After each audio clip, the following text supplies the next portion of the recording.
Some of you may receive your next stimulus check a little later than others.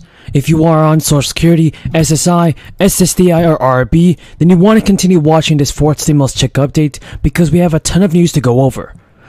So there's a lot of things currently going on in Congress, but the IRS also seems very overwhelmed right now.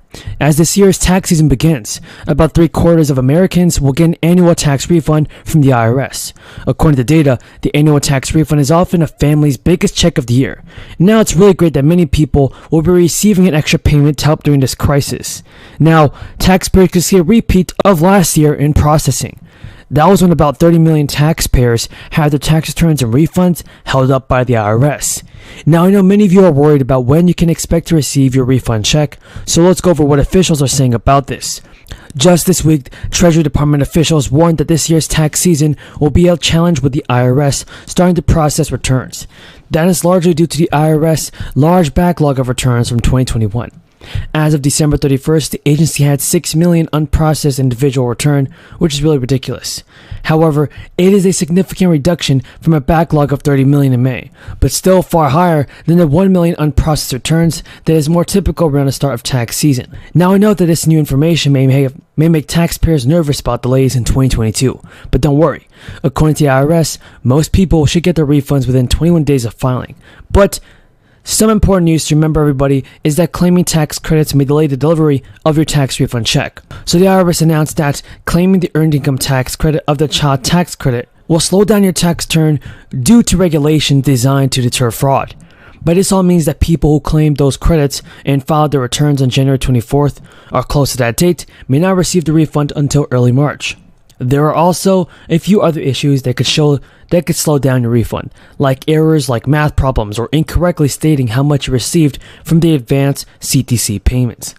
In those cases, your tax returns could get reviewed, leading to delays of weeks or even months. So if you plan on filing taxes this year, make sure that you input the correct information, everybody. Ensuring smooth tax filing comes with a lot on the line, given that the average refund last year was about $2,800. But the IRS strongly urged people to file electronically, although some people may simply file tax paper returns.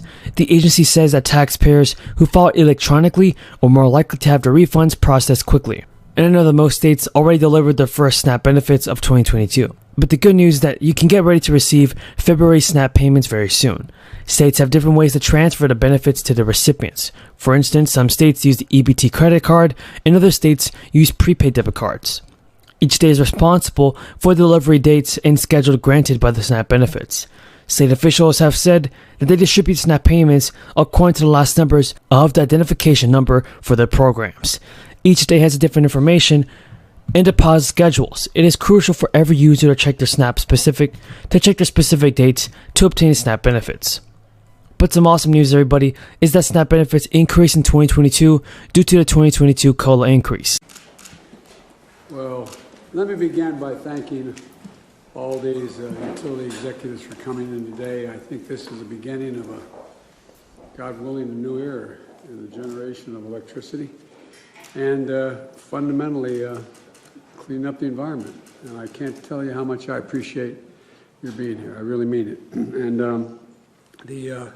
I'm just going to make a few brief comments and then ask a couple questions. Unfortunately, I have to go, not immediately, but before we finish, and I want to apologize ahead of time.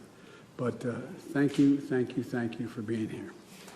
I'm afraid, as I said, I won't be able to stay, but I wanted to come by to thank the utility sector CEOs for being here, and hear from you at the top.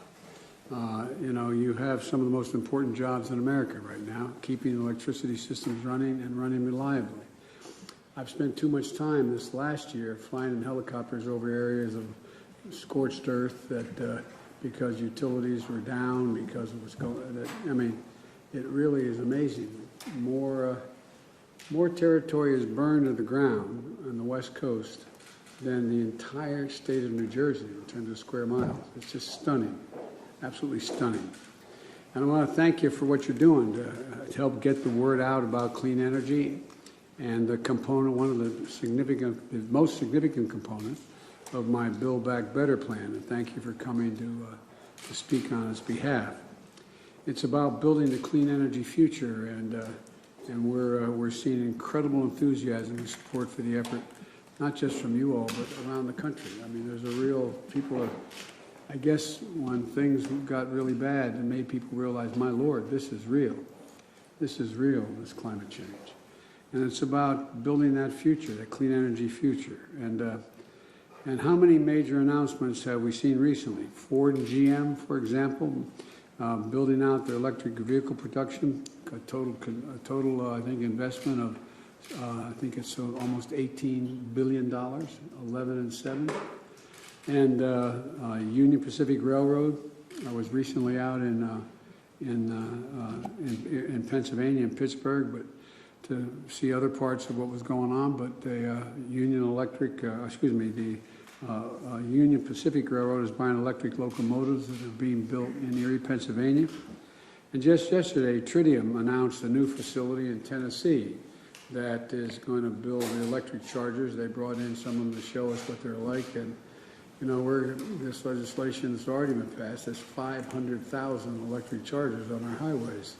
And it's going to change the dynamic of how, not only how we travel, but the economy along the way as well. Because, at any rate, companies are investing in clean energy futures. The world is betting on American workers to build it and the American people to buy it. And then we're investing in clean energy as a stronger, more resilient grid, 100% clean electricity by 2035. And that's a major piece of the puzzle and one of the commitments that I made we would try to do. Like the rest of my Build Back Better plan, the clean energy companies of this plan are about lowering prices. That's what this is all about. It's about reducing family energy bills while protecting the grid from extreme weather and making power more reliable. And it's also about jobs. No one knows it better than all of you around this table. The investment is going to support the creation of hundreds of thousands of good-paying jobs all across the country, and how it flows from this, what you're all about to do, or God willing. And it's going to make us more economically competitive while reducing pollution and improving public health and helping us meet the moment on climate change, the most important piece of it, in my view. These investments are about today, and they're also about the future. And we can do it without increasing the deficit or raising taxes on anyone making less than $400,000 a year. And 17 Nobel laureates spontaneously, in economics, spontaneously wrote to me telling me that they believe that this would ease long-term inflation. And so CEOs know exactly why clean energy future matters. It's an incredible opportunity for our country. And they know how urgent it is to get this done. And they've been